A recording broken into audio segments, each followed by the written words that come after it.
안녕하세요, 여러분. 제니입니다. 오늘 갑자기 좀 카메라를 켰는데, 제가 요즘 좀 현생에 치이고 바쁘게 살다 보니까 자꾸 미루고 있는 게 있어요. 과연 뭘까요? 바로 언어 공부. 언어 공부하는 거 정말 재밌는데, 바빠지면 가장 먼저 또 우선순위에서 빠지게 되는 것도 언어 공부인 것 같아요. 이건 누가 시켜서 하는 것도 아니고, 저 같은 경우는 불어를 공부하고 있는데, 불어와 내 본업이 직접적인 연관이 있지도 않고, 또 현실에서 프랑스어를 사용할 일도 없으니까 바빠지면 그냥 뒤로 밀리는 거예요. 그러다 보니까 시간은 훅훅 가서 벌써 올해도 2월이에요. 그래서 이제는 정말 좀 특단의 조치가 필요하다 싶어서 작은 프로젝트를 하나 준비했는데요. 바로 직장인의 언어 시험 도전기입니다. 목표를 세울 때 정말 중요한 것 중 하나가 데드라인을 설정하는 거잖아요. 작년에 제가 프랑스어를 가장 열심히 공부했을 때를 떠올려 보면 프랑스 여행 가기 몇 달 전이었어요. 그때는 여행 가서 써먹을 생각으로 정말 열심히 공부했단 말이에요. 근데 지금은 저에게 그럴 만한 건덕지가 없어요.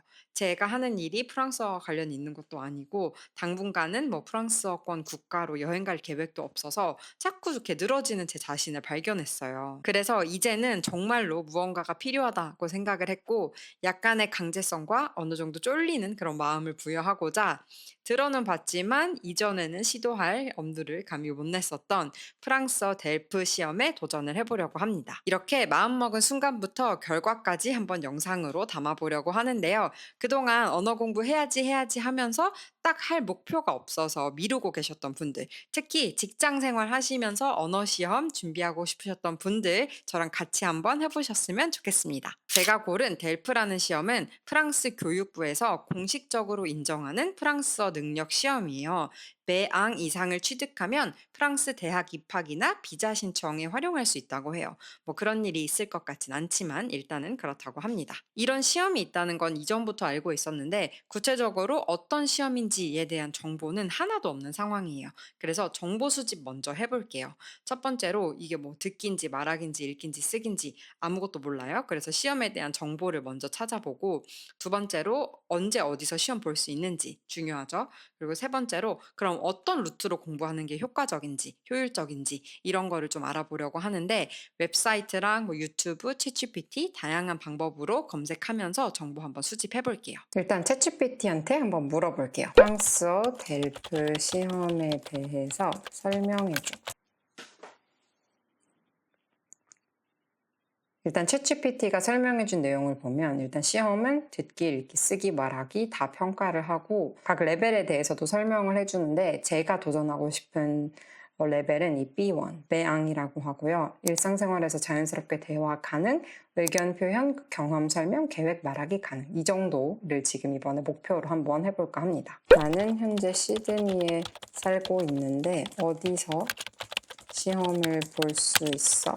이렇게 어디서 시험을 볼 수 있는지에 대한 정보도 알려줬어요. 그래서 웹사이트를 한번 들어가 볼게요. 제가 예전에 이 알리앙스 프랑세즈에서 수업을 들었던 적이 있어요. 여기 디플로마 어덜트에 들어가 보면 델프 앤 달프가 있네요. 업커밍 세션을 보면 배앙은 시험이 5월 21일, 지금이 2월 19일이니까 생각보다 시간이 얼마 안 남은 것 같아요. 380불이고 10자리가 남아있어요. 그래서 이걸로 신청을 하면 되는 것 같고 그 다음 궁금한 거는 시험 채점 기준과 통과 기준을 알려줘. 보시면 이렇게 듣기, 읽기, 쓰기, 말하기 각 영역이 25점씩 나눠져 있고 미니멈 5점을 받아야 되고 총 100점 만점에 50점 이상이면 통과래요. 이런 건 사실 이전에 했던 시험 문제를 볼 수 있으면 되게 좋은데 여기 보면 샘플 페이퍼가 나와 있어요. 배응 4개의 영역이 각 25점 만점이고 compréhension de oral 이건 듣기인 것 같아요. 25분 compréhension de écrit 이거는 읽기 35분 production écrit 이거는 쓰기 45분 production oral 말하기 15분 이런 식으로 나눠져 있고 듣고 이렇게 푸는 문제인 것 같아요. 3개의 엑서사이즈가 있고 쓰는 것도 있네요. 단답 문제도 있고 이거는 지문을 읽고 푸는 문제 같은데 한번 지문의 수준이 어떤지 볼까요? 제가 읽을 수 있는 거 얼마나 있는지. Ce document a pour but de 어떤 목적이 있냐?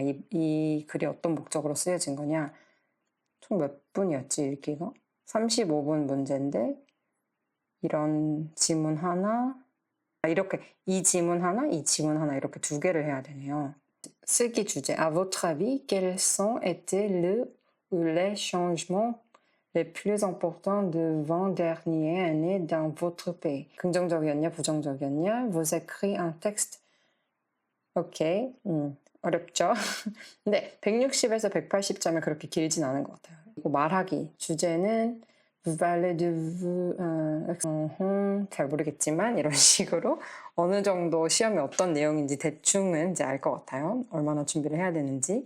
그리고 제가 진짜 궁금한 거는 델프 이배양 시험을 독학으로 공부해서 합격할 수 있을까? 효과적인 공부 전략이 필요해. 자, 이렇게 독학에 대한 내용도 챗GPT한테 물어봤는데 어떤 식으로 전략을 세우면 좋은지 이렇게 자세히 알려줬어요.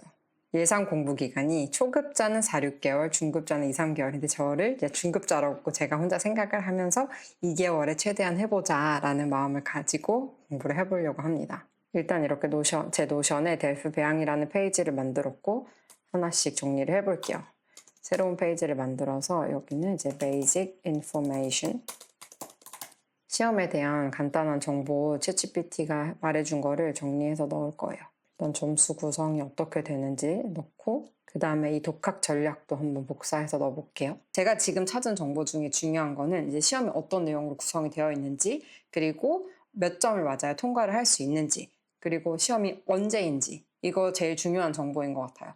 그리고 이제는 좀 더 깊이 있게 리서치를 하면서 독학을 할 수 있는 리소스 이런 것들을 좀 알아볼 거예요. 그거는 이제 유튜브를 많이 보면서 사람들이 어떤 식으로 공부했는지 그런 것들 영상 보면서 정리해보고 다른 사람이 경험한 것들 토대로 제가 어느 정도 어떻게 접근할 수 있는지 그런 식으로 좀 생각을 해보려고 합니다. 저는 보통 이런 어학 시험을 준비하면 항상 캘린더를 가지고 계획을 세우는데요. 노션에 이렇게 지금 날짜부터 시험 날까지 표를 만들어서 날짜를 쭉 써볼게요. 그리고 3, 4월에는 휴가랑 연휴 기간이 있어서 그동안 공부를 평상시처럼 하기는 힘들기 때문에 그런 부분을 먼저 체크를 합니다. 3월 말부터 2주 동안은 휴가가 있고 4월에는 부활절이랑 호주 안작데이가 있기 때문에 쉬는 날이 좀 많아요. 이렇게 캘린더로 만들어서 보면 한눈에 일정을 볼 수 있어서 계획하기 정말 편합니다. 그리고 나면 집중적으로 시험 공부해야 하는 시간들이 보이죠. 일단 시험 직전 3주. 그리고 이번 주는 시험 공부 계획을 본격적으로 세워보려고 해요. 그것도 캘린더에 표시를 해줍니다. 자, 이제 계획도 다 세웠으니까 시험을 신청해 볼게요. 제가 보려는 시험은 5월 21일에 있고 380불, 현재 10자리가 남아 있어요. 원하는 시험을 선택하고 개인정보를 입력합니다. 그럼 이메일로 결제 링크가 오는데 그걸로 결제하고 이렇게 확인 메일을 받으시면 끝이에요. 자, 이렇게 드디어 이제 시험을 신청을 했습니다. 저는 이제 정해진 데드라인이 생겼기 때문에 열심히 공부해야겠죠? 다음 영상에서는 언어 시험을 위해서 구체적으로 어떻게 공부 계획을 세우는지 한번 영상에 담아 볼게요. 혹시 지금 영어 시험 또는 다른 외국어 시험 공부하고 계신 분들 계시면 댓글로 많이 알려주세요. 우리는 혼자가 아니니까요. 그럼 오늘도 영상 봐주셔서 정말 너무너무 감사합니다. 저는 앞으로도 여러분의 언어 공부 여정을 계속해서 응원할게요. 언어를 공부하고 계신 여러분은 지금 세상을 공부하고 계신 겁니다. 저는 다음 영상에서 뵐게요. 안녕!